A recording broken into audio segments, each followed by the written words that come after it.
Tout d'abord, je vais poser une question pour les téléspectateurs. Saviez-vous que qu'on peut utiliser notre calculatrice pour calculer la probabilité d'une variable aléatoire suivant une loi normale? Je crois que la majorité ne le savent pas. D'ailleurs, beaucoup de mes élèves utilisent la table de loi normale soit dans la lecture directe, soit dans la lecture inverse. Tandis que notre calculatrice peut nous aider à faire ces calculs. La probabilité de x inférieure à un certain réel x0 ou bien la probabilité que x soit supérieur à x0 tant que x suit une loi normale centrée réduite. Donc, dans cette vidéo, je vais vous montrer comment vous pouvez en tirer profit de votre calculatrice pour faire ce type de calcul sans avoir besoin d'un table de loi normale. Bon, tout d'abord, je vais faire un petit résumé concernant la loi normale pour ceux qui ne le savent pas. Donc, la loi normale, il modélise tous les phénomènes contenus qui fluctuent autour d'une valeur moyenne m, autrement dit l'espérance, et cela, bien sûr, d'une manière aléatoire, résultante d'un grand nombre de causes indépendantes.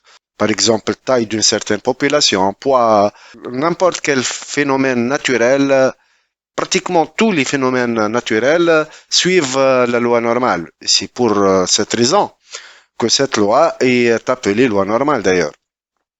Donc, on appelle loi normale de paramètre m, qui est un réel, et c'est la moyenne au fait, et sigma qui est strictement positif, qui représente l'écart type de cette variable aléatoire. La loi d'une variable aléatoire contenue x prenant toutes les valeurs réelles de densité de probabilité dont la fonction de densité et prend cette forme. Donc 1 sur sigma racine de 2pi exponentielle moins 1 demi x moins m sur sigma entre parenthèses au carré. Une telle variable est notée n entre parenthèses m sigma et généralement la courbe de la fonction de densité prend ses allures. Donc c'est la forme d'un cloche dont l'axe de symétrie peut être n'importe quelle droite verticale. Et d'ailleurs l'axe de symétrie c'est la droite d'équation x égale à m dans le cas général. Et l'ordonnée du sommet de cette cloche est inversement proportionnelle à la valeur de l'écart type. Bon, ensuite, donc, lorsque cette variable aléatoire suit une loi normale de paramètres m égale à 0 et sigma est égal à 1, dans ce cas, cette variable aléatoire est dite centrée et réduite. Et tant mieux qu'on peut toujours faire un changement de variable qui permet de transformer n'importe quelle variable aléatoire suivant une loi normale quelconque vers une variable aléatoire suivant la loi normale centrée réduite avec le changement de variable suivant. Si x suit la loi normale de paramètre m sigma, alors la variable aléatoire z est égale à x moins m sur l'écart type, le voilà, donc voici, le voilà. Donc cette variable aléatoire, il suit automatiquement la loi normale centrée réduite dont les paramètres sont m égale à 0 et n est égal à 1 et dont la représentation graphique de la densité est la courbe suivante.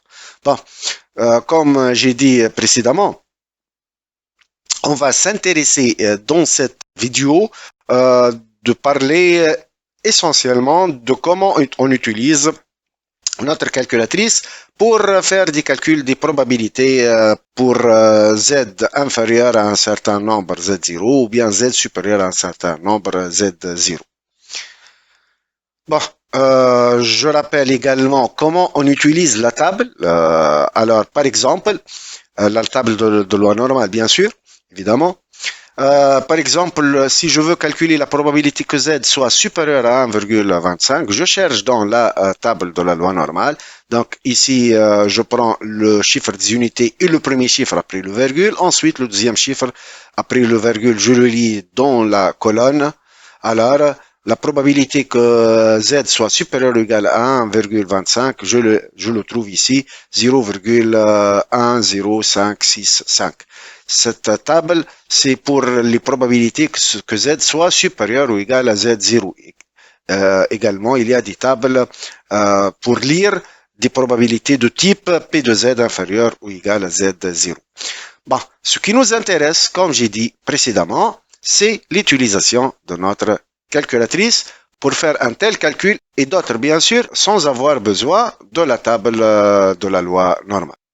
Pour cela, je vais prendre comme modèle les calculatrices Casio. Dans les calculatrices Casio, il y a deux modèles. Il y a une toute petite différence entre les deux modèles. Observez bien, je vais commencer par le premier modèle. Bon, d'abord, on va appuyer sur mode. Il y a 8 modes possibles, mais dans cet modèle, il y a une flèche là-dessus. Donc, je vais appuyer sur la touche dessous. Voilà, je trouve le numéro 3, distribution. Soit que je fais une lecture directe avec normal PD ou bien normal CD, ou bien avec une lecture inverse avec la touche numéro 3, inverse normal. Bon, également ici, on peut même faire le calcul de la loi binomiale. Il suffit de mettre les deux paramètres de la loi binomiale. Hélas, je ne trouve pas ce deuxième tableau dans toutes les calculatrices Casio. Mais pas de problème. Tous les calculs dont j'ai parlé sont possibles dans les autres modèles de calculatrices, juste en suivant un autre chemin. Alors, je vais commencer dès le début. J'appuie sur la touche mode. Je choisis 3, c'est le mode statistique. Ensuite, 1 statistique à une seule variable aléatoire et je peux sortir de cet écran. Bien, maintenant, comment faire les calculs demandés? Alors, j'appuie sur Shift, puis sur touche numéro 1, 1, 2, 3, 4, 5, 6. Donc, je cherche les distributions, c'est le numéro 5. Donc, je vais appuyer maintenant sur numéro 5. Voilà, donc j'obtiens cet écran, P entre P parenthèse, Q parenthèse, R parenthèse. Bien. On va prendre donc 3 exemples pour faire la distinction. C'est quoi P, c'est quoi Q, c'est quoi R. Voilà, donc dans un premier exemple, je vais calculer la probabilité que Z soit inférieur ou égal à 1,36. D'après la table de la loi normale, le résultat c'est égal à 0,9131. Au fait, je cherche à calculer cette surface. Donc, pour calculer une telle surface, c'est-à-dire dans le cas où Z est inférieur ou égal à un certain nombre Z0, alors on doit appuyer sur la touche 1 pour avoir P. Par contre, pour calculer une surface de type P de Z supérieur ou égal à un certain nombre Z0, je dois appuyer sur 3, c'est-à-dire R. Et enfin, si je veux calculer une surface entre deux réelles données, comme dans ce troisième exemple, P de Z entre 1,15 et 1,37, alors je dois utiliser la touche Q. Bon, dans notre exemple, on va calculer la probabilité que Z soit inférieur ou égal à 1,36, donc je dois utiliser la touche A qui représente P.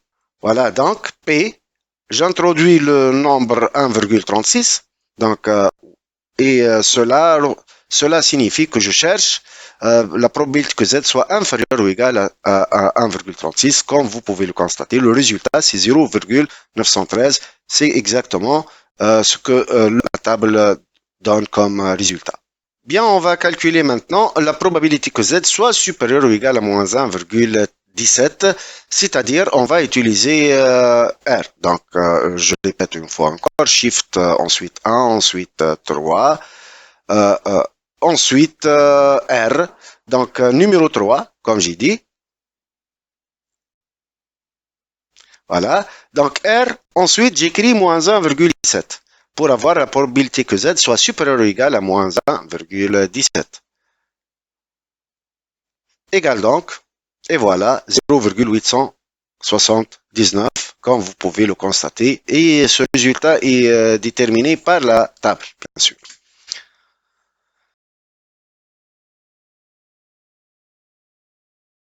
Si par exemple maintenant je cherche à calculer la probabilité que Z soit entre 1,15 et 1,37 comme pour cet exemple. Que cette surface, c'est la différence entre ces deux surfaces. Donc, il suffit de calculer la probabilité que Z soit supérieure à 1,15 moins la probabilité que Z soit supérieure à 1,37. C'est l'une des méthodes possibles pour calculer une telle probabilité. Donc, je vais utiliser la touche numéro 3, c'est-à-dire R. Donc, j'écris R 1,15 pour avoir cette surface, au fait. J'obtiens 0,12507. Ensuite, je calcule, pardon. Donc, je calcule la probabilité que Z soit supérieur à 1,37.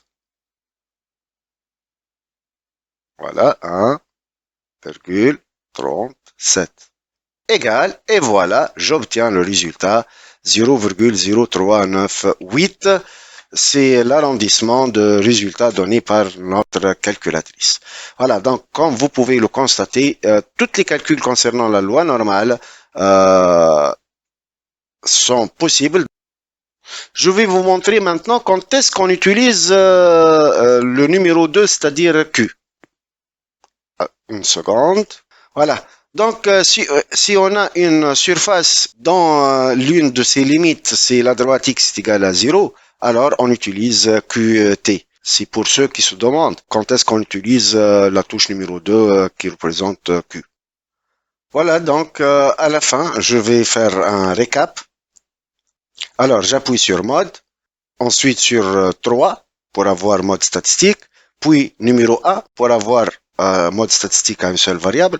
Je sors ensuite en appuyant sur AC, puis j'appuie sur voilà, donc il est indiqué au-dessus statistique, puis sur Shift et ensuite numéro 1, je choisis numéro 5, c'est pour les distributions, et voilà, j'obtiens les trois possibilités P, Q, R. Généralement, on travaille soit avec P, soit avec R. Voilà, j'espère que cela a été clair et qu'il sera utile pour vous pour faire de tels calculs sans avoir besoin de la table de la loi de probabilité normale. J'étais avec vous, Mourad Belhaj. Merci pour votre attention. À bientôt.